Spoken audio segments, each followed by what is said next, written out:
Respect des dispositions de la Constitution du 25 février 1992, dont l'article 36 organise l'intérim du président de la République en cas de vacances ou d'empêchement. Rappelant que cet article 36 dispose que, lorsque le président de la République est empêché de façon temporaire de remplir ses fonctions, ses pouvoirs sont provisoirement exercés par le Premier ministre.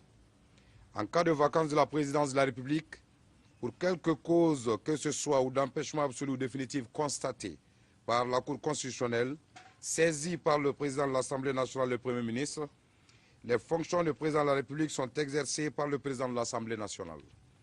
Il est procédé à l'élection d'un nouveau président pour une nouvelle période de 5 ans. L'élection du nouveau président a lieu 21 jours au moins et 40 jours au plus, après constatation officielle de la vacance ou du caractère définitif de l'empêchement.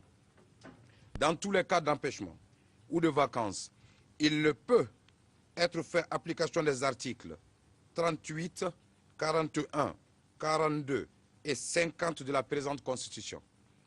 Le médiateur de la CEDEAO et le Comité national de redressement de la démocratie et de la restauration de l'État, CNRDRE, ont convenu d'adopter le présent accord cadre de mise en œuvre de l'engagement solennel du 1er avril 2012 dont la ténère suit.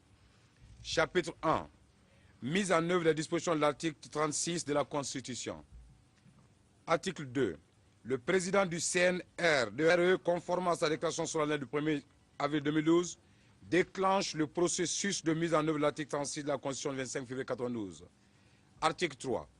Conformément aux dispositions de l'alinéa 2 de l'article 36 de la Constitution, le président de l'Assemblée nationale et le Premier ministre saisissent la Cour constitutionnelle de cette démission pour faire constater la vacance du pouvoir. La Cour constitutionnelle, en référence aux dispositions de l'alinéa 2 de l'article 36 de la Constitution, constate la vacance de la présidence. Article 4. Le président de l'Assemblée nationale est investi par la Cour constitutionnelle comme président de la République par intérim, avec comme mission d'organiser l'élection présidentielle dans le délai constitutionnel de 40 jours. Chapitre 2. Mise en place d'organes de transition. Article 5.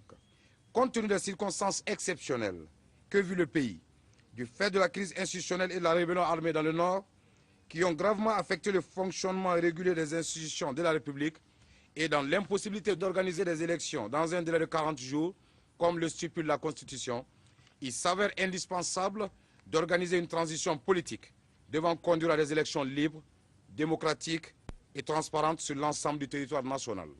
Article 6.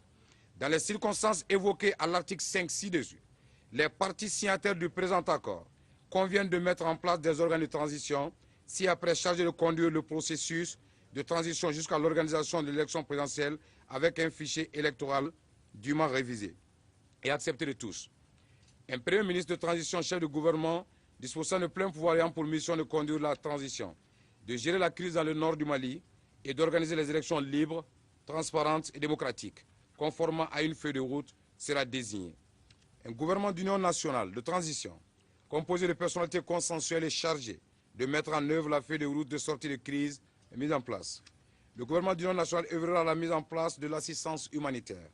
Les parties signataires en concertation avec les parties prenantes arrêtent une feuille de route pour la transition, comprenant le délai et le chronogramme de la transition, les tâches opérationnelles à accomplir par les différents organes de transition en vue d'une transition pacifique, les modalités d'organisation des élections visant la normalisation définitive de la situation, la révision du fichier électoral, le rôle et la place des membres du CNDRE pendant le processus de transition seront définis.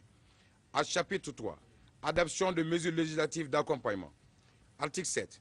Au regard des circonstances exceptionnelles que connaît le pays, du fait de la guerre et afin de permettre l'organisation des élections dans de bonnes conditions sur l'ensemble du territoire national, de renforcer la cohésion sociale et l'unité nationale, un certain nombre de textes législatifs d'accompagnement du processus de transition seront votés par l'Assemblée nationale. Une loi d'amnistie générale au profit des membres du CNRDRE et de leurs associés. Une loi portant indemnisation des victimes de la guerre et du mouvement insurrectionnel du 22 mars 2012. Une loi portant prorogation du mandat des députés jusqu'à la fin de la transition. Une loi portant orientation et programmation militaire pour les besoins d'organisation et d'équipement de l'armée. Une loi portant création d'un comité militaire de suivi de la réforme des forces de défense et de sécurité. Article 4. engagement des parties signataires. Le Comité national de redressement de la démocratie, de la restauration de l'État, CNDRE, mettra en œuvre le présent accord sous l'égide du médiateur de la CEDEAO et avec appui de la communauté internationale. Article 9. Dès la signature du présent accord, le président en exercice de la CEDEAO prendra les dispositions nécessaires pour la levée des sanctions décidées contre le Mali lors du sommet du 29 mars 2012. Article 10.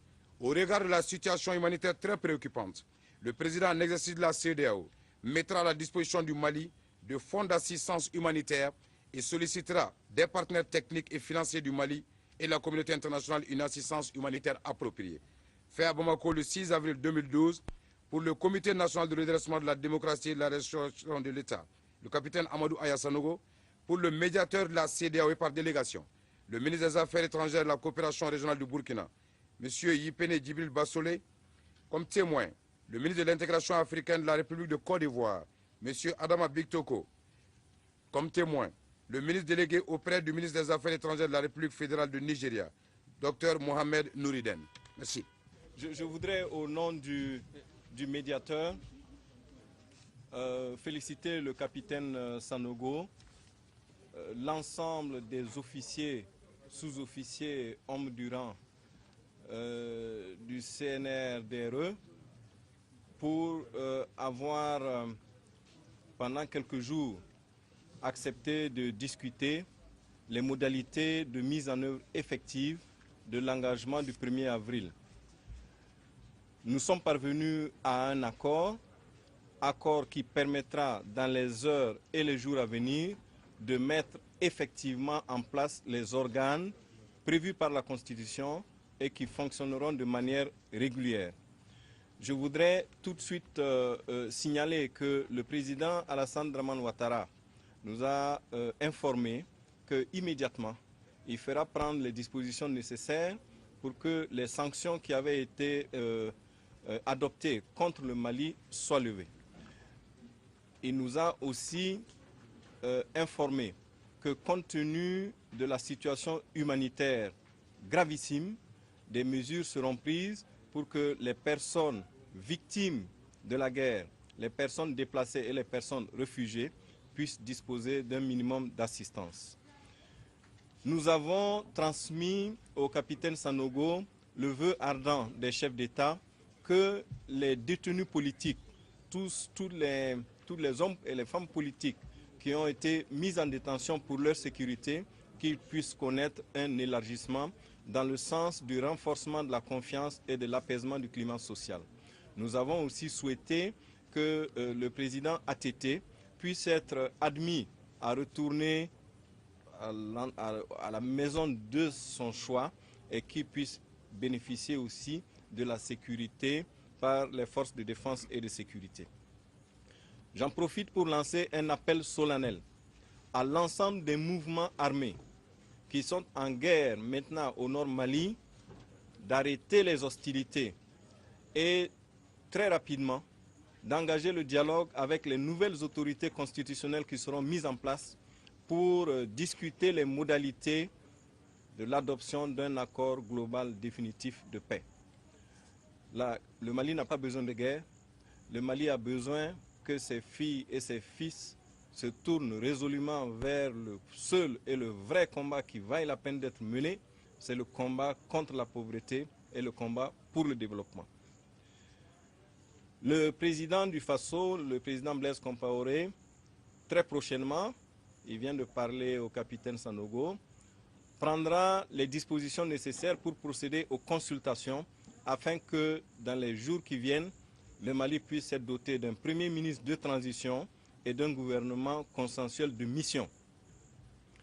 La mission de ce gouvernement sera de gérer la crise au nord en urgence, soit pour trouver une solution définitive négociée de paix, ou alors pour faire, malheureusement, je ne le souhaite pas, la guerre. Mais nous faisons du combat du Mali notre combat. Toute la CEDEAO, comme un seul pays, se dressera contre le phénomène de l'insécurité et nous n'accepterons pas que le pays qui nous est cher, que le Mali, puisse connaître une division et une insécurité permanente.